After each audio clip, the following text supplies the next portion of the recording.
उत्तर प्रदेश की बहुप्रतीक्षित कैसरगंज लोकसभा सीट पर लंबे समय से चल रही माथापच्ची पर अब विराम लग चुका है। बीजेपी ने महिला पहलवानों के गंभीर आरोपों से घिरे मौजूदा सांसद बृजभूषण शरण सिंह का टिकट काट दिया है। उनकी जगह उनका बेटा करण भूषण सिंह कैसरगंज सीट से चुनावी मैदान में। करण भूषण ने 3 मई को बीजेपी उम्मीदवार के रूप में अपना नामांकन भी कर दिया है। ऐसा करके बीजेपी ने पुराने मुहावरे सांप भी मर गया और लाठी भी नहीं टूटी को चरितार्थ कर दिया।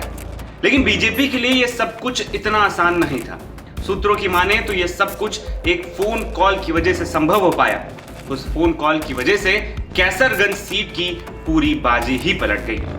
दरअसल कैसरगंज सीट से लगातार चुनाव दर चुनाव जीतते चले आ रहे बृजभूषण शरण सिंह इस बार भी चुनाव लड़ने के लिए पूरी ताकत के साथ डटे हुए थे। लेकिन महिला पहलवानों में विरोध के चलते बीजेपी बृजभूषण को टिकट देना नहीं चाहती थी। इसी वजह से बीजेपी इस सीट पर उम्मीदवार नहीं घोषित कर पा रही थी, क्योंकि बृजभूषण का आसपास की कई सीटों पर बेहद ज्यादा प्रभाव है। उनके बगावत करने से बीजेपी को नुकसान उठाना पड़ सकता था।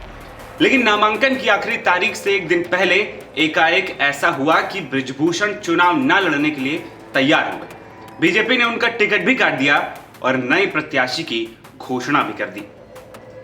इस पूरे घटनाक्रम के पीछे कई वजहें बताई जा रही हैं, लेकिन जानकारों की माने तो इस सॉल्यूशन के पीछे गृह मंत्री अमित शाह का हाथ था।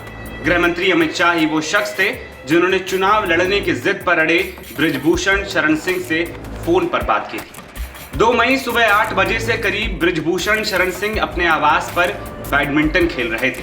तभी 8:13 पर बृजभूषण के नंबर पर एक घंटी घनघनाती।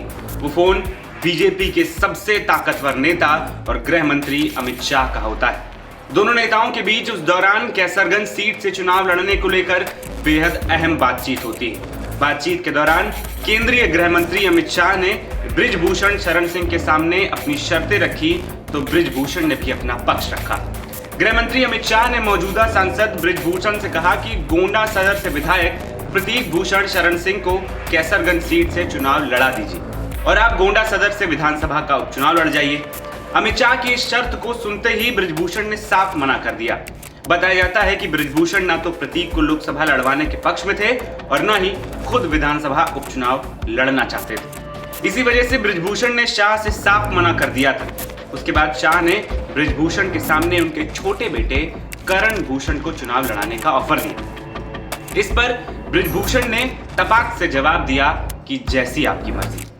बृजभूषण शरण सिंह के इतना कहते ही कैसरगंज सीट पर फंसा पेच अब ढीला पड़ चुका था। इसके बाद करण भूषण सिंह ने अपने पिता के पैर छूकर आशीर्वाद लिया और जमकर नारेबाजी होने लगी थी, जिसका एक वीडियो भी सामने आ गया था। यानी कैसरगंज सीट पर बृजभूषण शरण सिंह से समर्थन का ग्रीन सिग्नल मिलने के बाद ही उम्मीदवार की घोषणा की गई। गृह मंत्री अमित शाह से फोन पर हुई बातचीत में बृजभूषण शरण सिंह के आवास पर नामांकन भरने की तैयारियां शुरू हो गई। करण को टिकट मिलने से समर्थकों में खुशी की लहर दौड़ पड़ी। उधर लोकसभा चुनाव का टिकट मिलने की खबर सुनते ही करण भूषण प्रभु श्री राम और हनुमान भगवान के दर्शन करने के लिए अयोध्या निकल गए थे। फिलहाल शुक्रवार को बीजेपी कैंडिडेट करण भूषण ने कैसरगंज सीट से अपना नामांकन भी दाखिल कर दिया। बता दें, करण भूषण कैसरगंज सीट से सांसद बृजभूषण शरण सिंह के छोटे बेटे हैं। करण भूषण उत्तर प्रदेश कुश्ती संघ के अध्यक्ष भी हैं। साथ ही सहकारी ग्राम विकास बैंक नवाबगंज गोंडा के अध्यक्ष भी हैं। उनका ये पहला चुनाव है। करण भूषण सिंह का जन्म 13 दिसंबर 1990 को हुआ था। करण का एक बेटा और एक बेटी, वो डबल ट्रैप शूटिंग के नेशनल खिलाड़ी भी रह चुके हैं। उन्होंने गोंडा में अपने पिता के नंदनी कॉलेज से ग्रेजुएशन किया, साथ ही ऑस्ट्रेलिया से बिजनेस मैनेजमेंट की पढ़ाई भी की। बीजेपी उम्मीदवार करण भूषण सिंह पहली बार सक्रिय राजनीति में कदम रख रहे हैं। हालांकि करण भूषण यूपी कुश्ती संघ के अध्यक्ष से पहले 2018 में उत्तर प्रदेश कुश्ती संघ के वरिष्ठ उपाध्यक्ष भी रह चुके हैं। वो लगातार अपने पिता बृजभूषण शरण सिंह के लिए क्षेत्र में प्रचार करते भी नजर आ रहे हैं। मेरा नाम है आदर्श और आप देख रहे थे एनबीटी ऑनलाइन। नमस्कार।